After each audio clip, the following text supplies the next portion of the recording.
Este hombre es uno de los periodistas mejor pagados de la historia de la comunicación española y puede que mundial. Cada noche congregaba alrededor de la radio legiones de seguidores que incluso desatendían a la parienta por escucharlo. Era el terror de los estómagos agradecidos, los lametraserillos y abrazafarolas. Su cruzada contra lo que consideraba injusto lo llevó a enfrentarse con el poder y a ser quemada su efigie en el Bernabéu. Un día se marchó de la radio sin decir adiós. Es José María García, Super García, el rey de la noche durante muchos años. Buenas noches. Buenas noches. ¿Por qué después de 35 años, 35 años en la radio, un día dijiste adiós y no te despediste de los oyentes? Ese día, que nunca se me olvidará, fue el 7 de abril de 2002. Decir en ese momento por qué me iba era hacerle un daño irreparable al Partido Popular, al PP, y un beneficio que no merecía al PSOE. Por eso decidí guardar silencio. Y decidí guardar silencio hasta hoy. ¿Y por qué hoy rompes ese silencio? Rompo ese silencio, por un lado, ya sabes que el halago debilita, y además en mi vida ni he halagado gratuitamente ni he hecho la pelota absolutamente a nadie. Por un lado, por la admiración ya desde hace muchísimos años que siento por ti, y por otro lado porque este espacio es una pequeña isla que por el momento creo que está a flote de tanta, con perdón, mierda y porquería como nos ofrece la caja tonta. Uh-huh. José María, tú has sido quizás el periodista que más ha cobrado en la historia de la comunicación, no sé si española o mundial. Te corrijo y con perdón. Porque esta fue no una discusión, una conversación que tuve con el presidente del gobierno.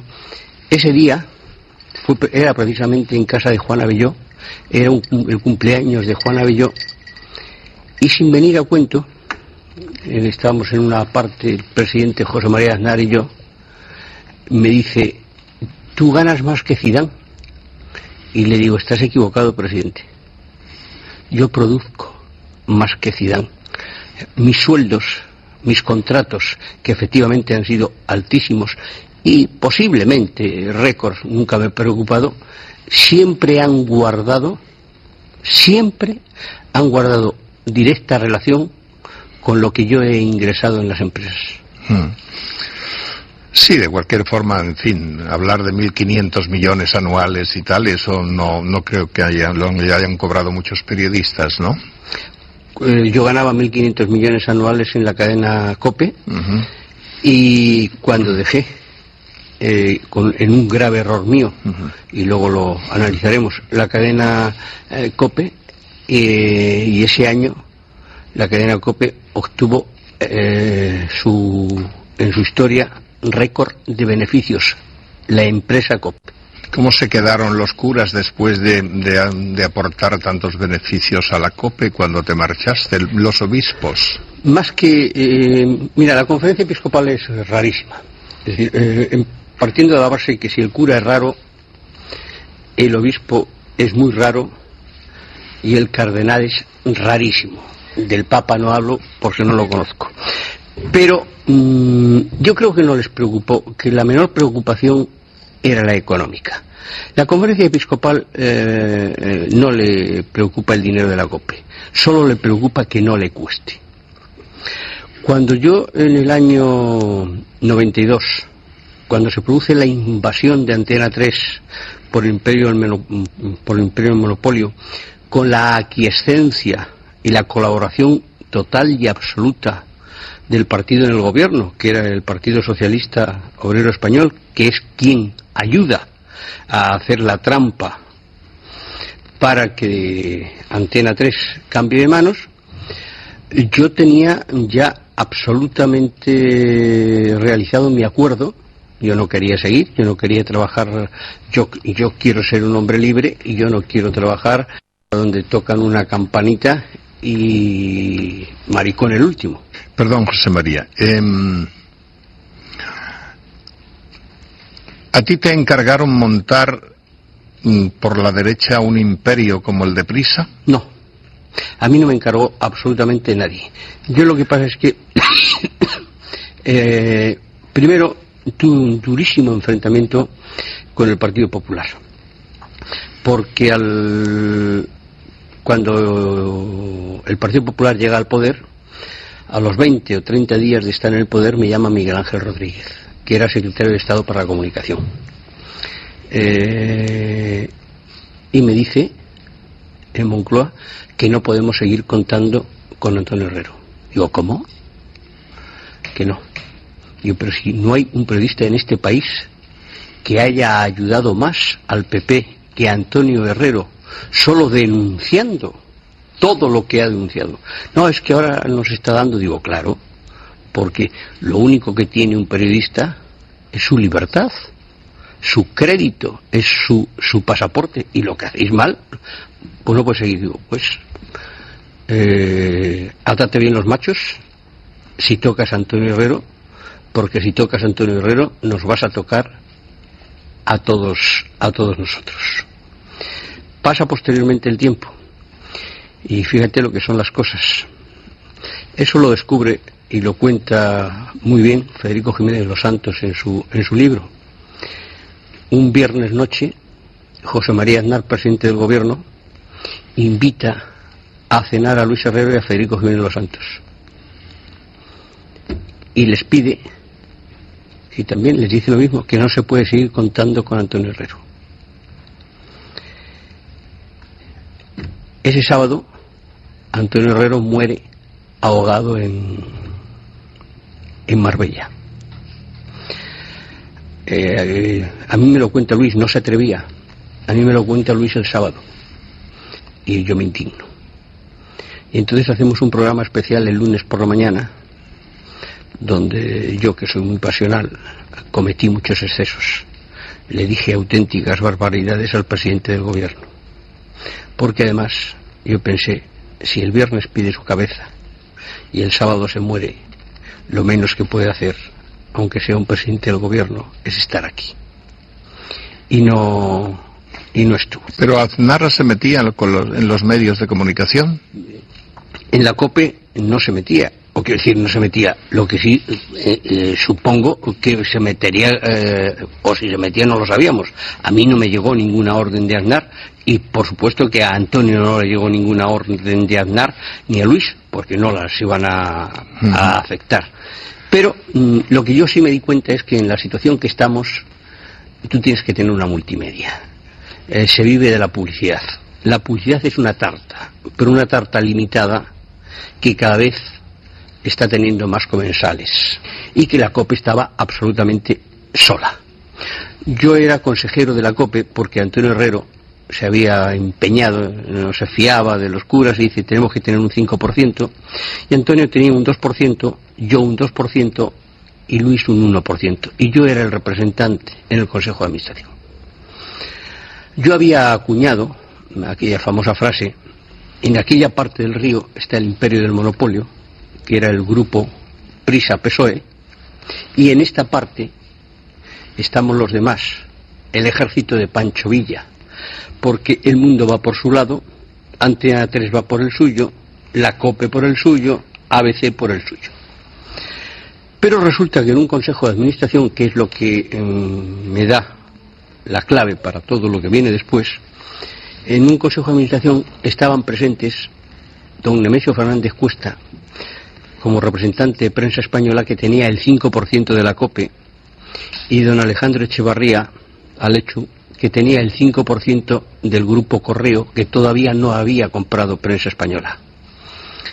Y yo les digo, me levanto, los consejos de la COPE son para grabarlos. Hay curitas, vicarios, por ejemplo, que vienen de Burgos en el autobús de línea para cobrar su asistencia al Congreso. Y entonces le digo a Nemesio, mira Nemesio, a mí el diario ABC, su director era Paco Jiménez Alemán, me trata bien, pero me sorprende que teniendo el 5% de esta casa, vosotros ignoréis excesivamente o no le prestéis la atención debida a Luis Herrero y a Federico Jiménez Los Santos. Y Nemesio Fernández Cuesta, con una gran valentía, se levanta y dice, no, José María tiene mucha generosidad. Yo personalmente he dado la orden a mi director que ni Federico ni Luis existen. Los curas se quedan sorprendidos y dicen, y no existen porque el rival en el mercado del diario ABC no es el país, es el mundo. Y esta casa, la COPE, políticamente ha tomado partido por el mundo. Por lo tanto, esa es la razón. Entonces yo aprovecho la circunstancia, me vuelvo a los curas y les digo, allí el imperio del monopolio, aquí, ya ven, el ejército de Pancho Villa, pero ni tan siquiera con los códigos de ese ejército. Y en ese momento, desde ese momento, yo me planteo mi salida de COPE, terminaba contrato y además que hay que hacer una multimedia. Y entonces cojo a Juan Villalonga, que era presidente de Telefónica. Juan Villalonga, el gran amigo de Aznar. Juan Villalonga, el compañero de colegio de Aznar. Entonces cojo a Juan Villalonga y le digo, Juan, Telefónica tiene que estar en la comunicación, pero te anticipo, si tú no estás en la comunicación, vas a ser un botones del imperio. Y si estás en la comunicación, tienes que estar con toda la fuerza del mundo. Y me dice, quiero estar, ¿cómo se hace eso? Digo, muy fácil, un periódico, una televisión y una radio. Dice, el periódico ya lo tengo, El Mundo. Pues digo, pues televisión Antena 3. Dice, no me hablo con Antonio Asensio. Digo, eso yo te lo arreglo. La radio, digo, los ciegos, ¿qué tienen que ver los ciegos? Desconocía incluso que los ciegos eran los dueños de Onda Cero. Pero te pongo una condición. Y yo te pongo en contacto con ellos, pero cuando llegue el apartado económico, yo no quiero saber absolutamente nada. ¿Le parece bien? Y entonces yo me voy a ver a José María Aznar, presidente del gobierno. Y le digo, presidente, yo voy a dejar la COPE porque tenemos que hacer esto. Voy a montar todo esto, pero quiero que lo sepas como presidente del gobierno. Entonces me dice, a mí me parece muy bien. Adelante. Seguimos adelante y cuando está bastante avanzado todo, un día me llama José María Aznar y me dice, no firmes con Juan Villalonga porque lo tengo que cambiar. Se había producido el escándalo de la stock option y bueno, se había producido algo mucho más importante, creo que en todo eso, que era que Juan Villalonga había conocido a una chica mexicana y había dejado a su santa, y digo, no, si yo no firmo con Telefónica, yo voy a firmar.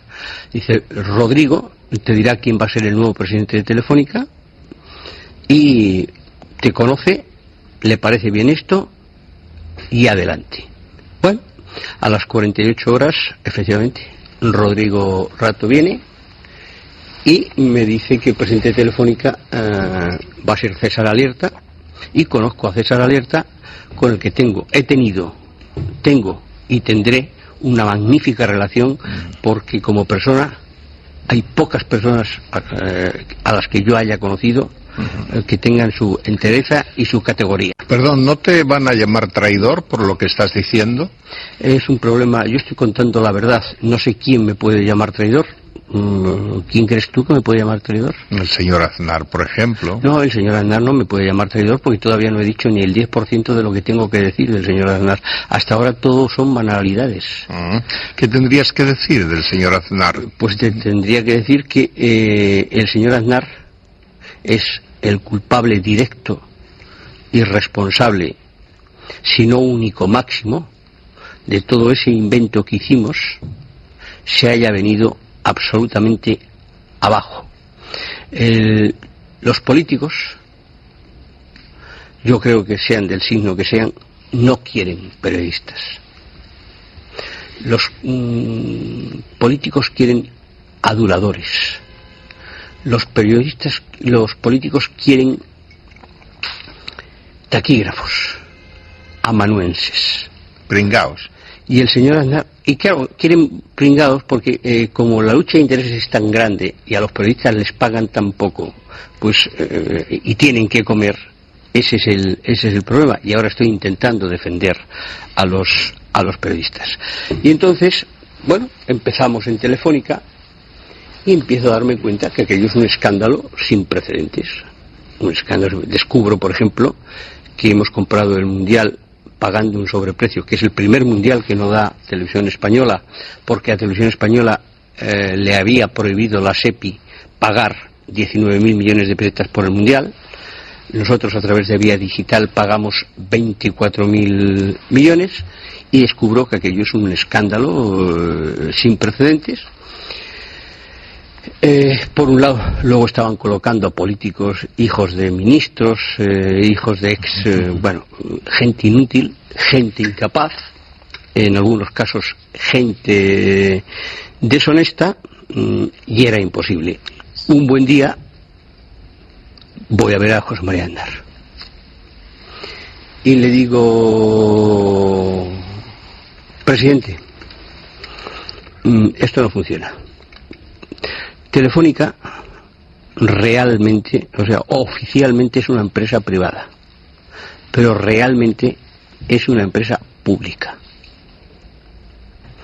Y como realmente es una empresa pública, tú tienes que conseguir que un grupo de empresarios afín se haga con la mayoría, porque si un día, en un futuro inmediato, pierdes las elecciones, te vas a quedar absolutamente solo.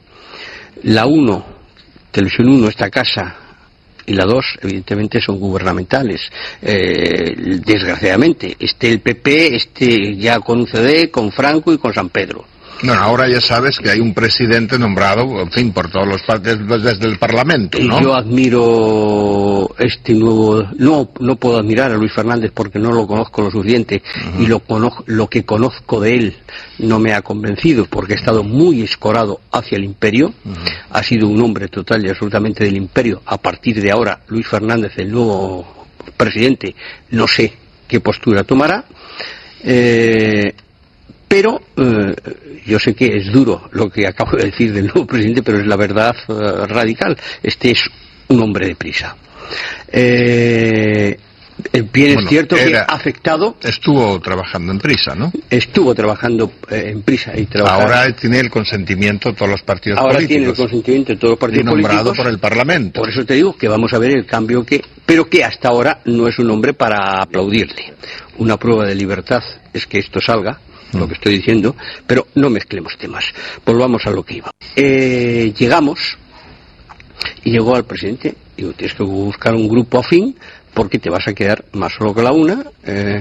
La 1 y la 2 gubernamentales le darán, si llega el PSOE, lo primero que va a hacerle es darle una televisión en abierto al imperio, y luego la 3 y la 5, con 2 italianos profesionales de ganar dinero, se van a dedicar a esto. Así que si pierdes, imagínate. Y me frena en seco el presidente y me dice: tocayo, analiza esto. Tocayo, yo nunca he perdido un partido. Me quedo mirando, sorprendido, y le digo: te has vuelto loco. Te has vuelto loco. y me marcho. Y no he vuelto a tener ningún contacto con él hasta hace 2 meses, porque cuando estuve enfermo me llamó 12 o 13 veces desde fuera. Yo creo que tenía que agradecérselo.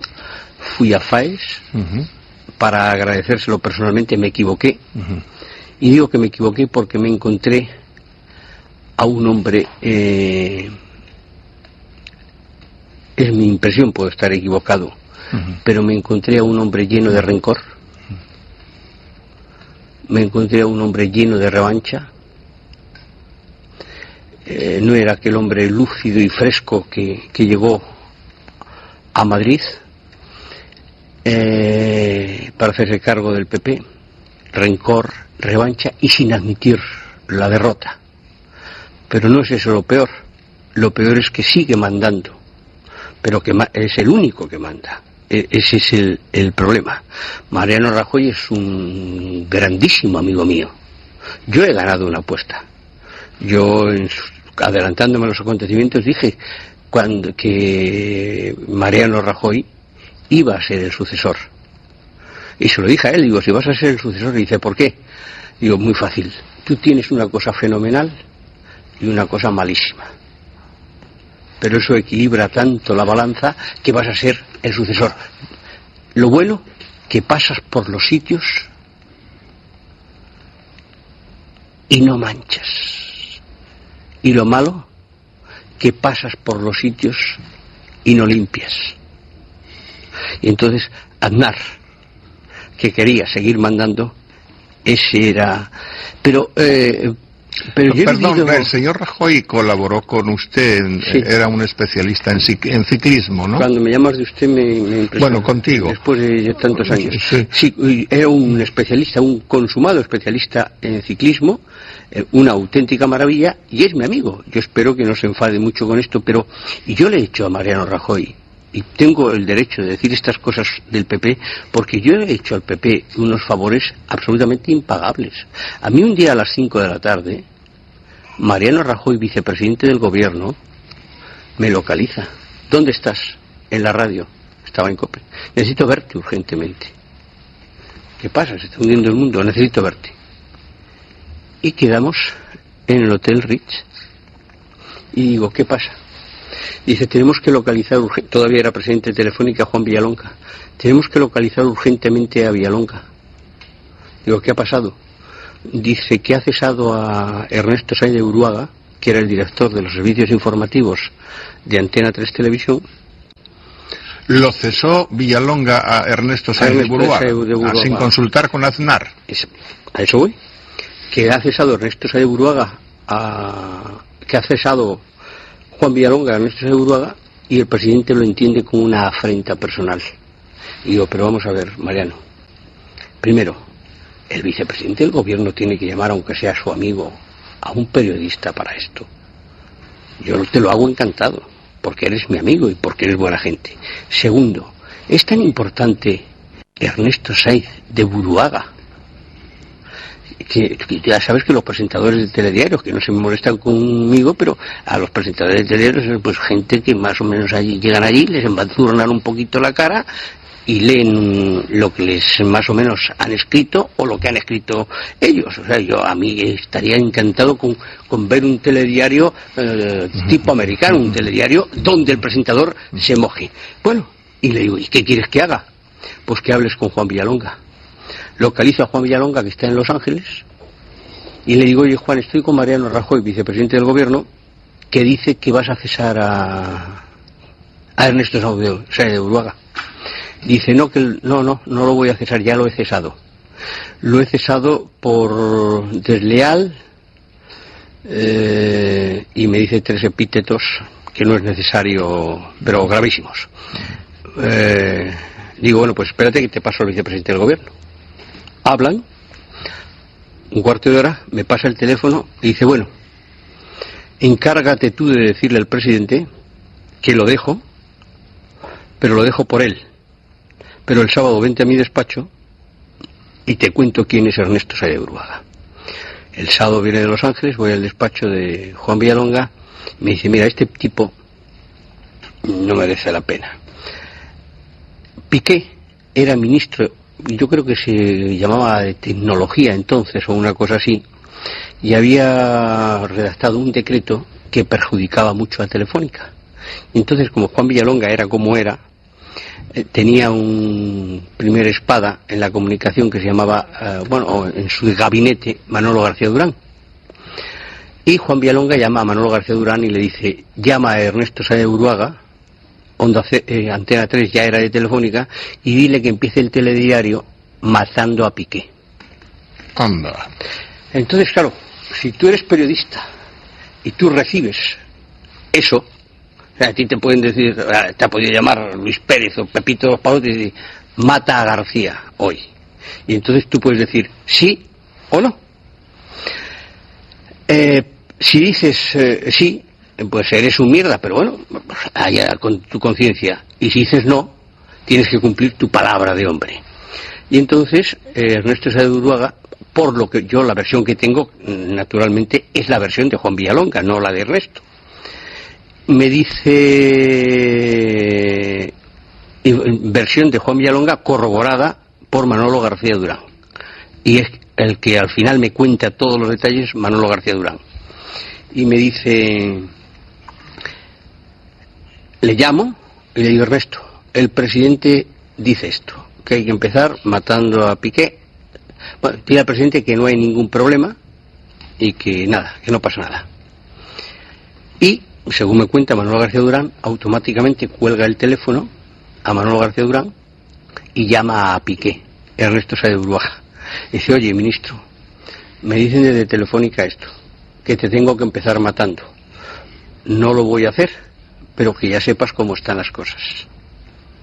Pasa el telediario, no lo hace, y a las 6 de la tarde Manolo García Durán vuelve a llamar a Ernesto Sáenz de Buruaga y le dice: a mí no me toma el pelo nadie, o lo haces esta noche o mañana no estás.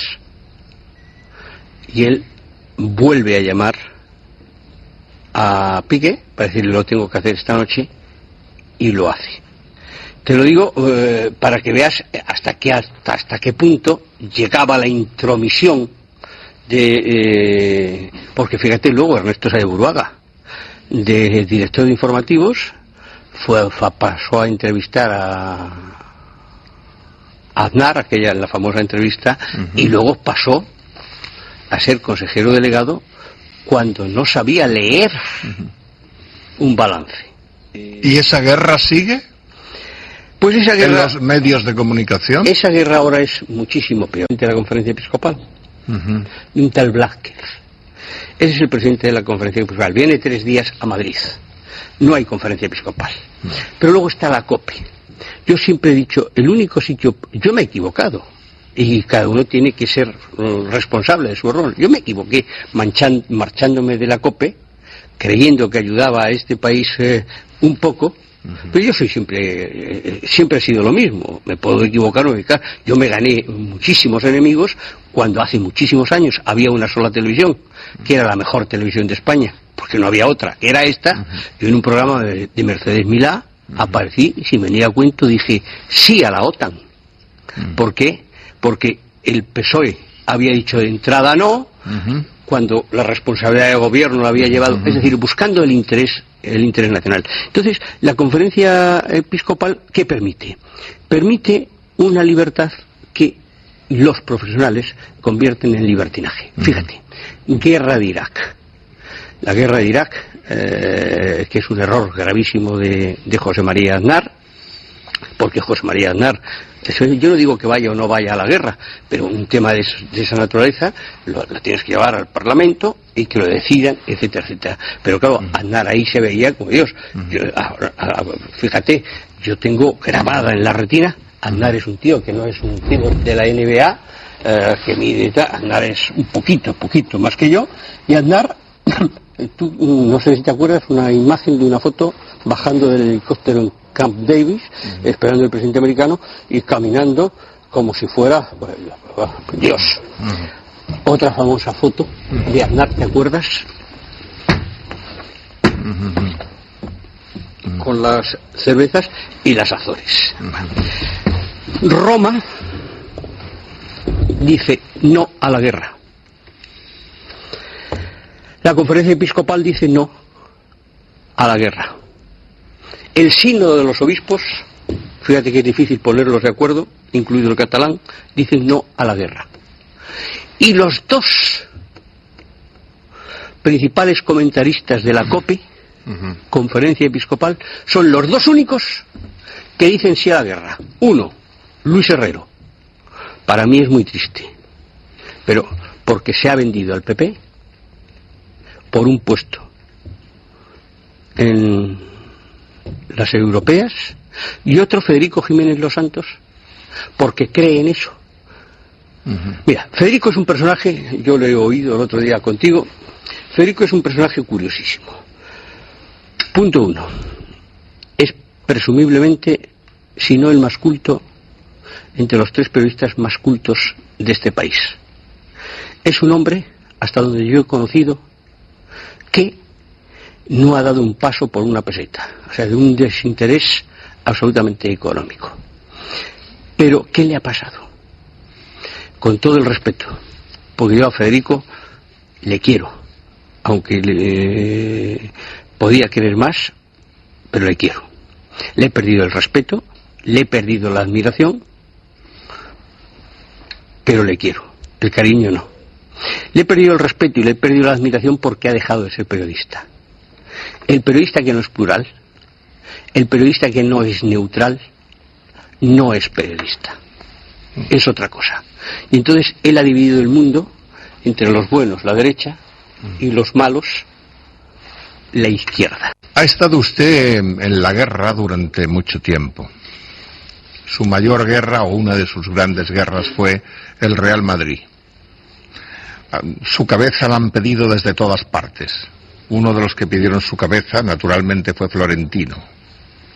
¿Quién más ha pedido su cabeza? Por supuesto, Pablito Pablete, ¿no? No, a mí no me preocupa quién te pide o deja de pedir la cabeza. A mí, por ejemplo, me preocupa actitudes mafiosas, como la de Florentino Pérez. Florentino Pérez y Jorge Valdano son los hombres que han destrozado a este Real Madrid. Este presidente actual, que tiene su parte de culpa, es mínima. Al Real Madrid lo destroza Florentino Pérez y José María Aznar. ¿Tú te sientes un hombre honrado? Yo creo que soy un hombre honrado, aunque la honradez es algo que no se puede medir. Incorruptible. La única persona que me intentó comprar, ¿quién? Es hace poco, fue un curioso personaje, Manolo García Durán, aquel famoso de Telefónica. Florentino me estaba persiguiendo por activa y por pasiva para que comiera con él, y yo le decía que no quería comer, y entonces interviene Eduardo Zaplana, que era su amigo, y me dice si puedo comer. Digo no, tomar café sí, y vamos al Hotel Villamagna, y delante de Eduardo Zaplana dice, hombre, 2 amigos míos como Florentino y tú tenéis que llevar bien. Digo no, porque este es un sujeto que no merece la pena, este es un tramposo que juega con las cartas marcadas, es una persona no apta para la sociedad. Cualquier ciudadano normal coge una botella y traga con ella en la cabeza. Florentino se lo tragó todo. Y a los 3 días me llama y me dice, era el día de, me parece, Nochebuena, si podemos cenar. Y yo me ablandé un poco, dije que sí. Y fuimos a Zalacaín a cenar, y se invitó también Manolo García Durán. Y Manolo García Durán, que era el que estaba en Telefónica antes, se sienta y me dice, quiero que sepas que yo antes trabajaba gratis para Florentino, ahora cobro. Digo, bueno, a mí me parece muy bien. Y entonces empezamos a hablar de las torres, empiezo a rebatir por qué, empezamos a hablar del contrato de Figo, cómo el Real Madrid le quita a Figo al Barcelona a través de un escándalo de Caja Madrid y de un tipo impresentable como es su presidente Miguel Blesa. Pero el contrato de Figo lo avala Florentino Pérez, el de Figo y el de Zidane, ¿no? Con su dinero, ¿no? Florentino Pérez con su dinero no avala absolutamente nada. El contrato de Figo lo avala Caja Madrid, creando una empresa fantasma con un capital social de 500.000 pesetas para dar al día siguiente 12.000 millones. Es decir, eso con la presidencia de un impresentable Miguel Blesa, que había recibido las instituciones pertinentes. Y entonces, bueno, voy atajando todo esto, y en un momento determinado Miguel García Durán con el señor Pérez a la oficina me dice, bueno, ¿y cuánto cuesta que mires para otro lado? ¿Y? Me levanté, le dije a Blas, que es el maître eterno de ese imperio que se llama Zalacaín, mándame la factura a la oficina y adiós. ¿Es la única vez que han intentado comprarte? Sí. Y aterrorizarte. No, aterrorizarme no. Hace muchos años pues, yo vivía en O'Donnell, mis hijos eran pequeños, pusieron una bomba en el portal de mi casa porque había descubierto una sociedad fraudulenta de quinielas donde compraban a los porteros de segunda división. He tenido distintas amenazas, pero no graves. ¿El peor momento para ti fue el 23F? No, ese no fue el peor momento para mí, el 23F. El 23F fue un momento de España en el que yo tuve una intervención que era la intervención de un reportero profesional, de un reportero, uno más. El peor momento es el día que voy por la calle de Arturo Soria, aquí va el chofer, aquí está mi mujer y aquí estoy yo. Suena el teléfono, me había hecho una biopsia y me llama el señor de la biopsia. Me dice, mira, debía decírselo al médico, no a ti, pero como he dormido 30 años contigo, malas noticias. Y digo, ¿qué son malas noticias? Dice, tienes cáncer.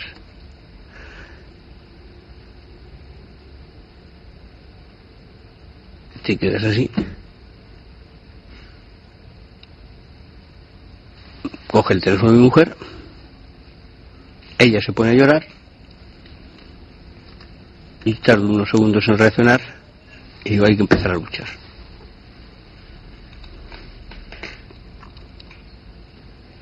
¿Y venciste?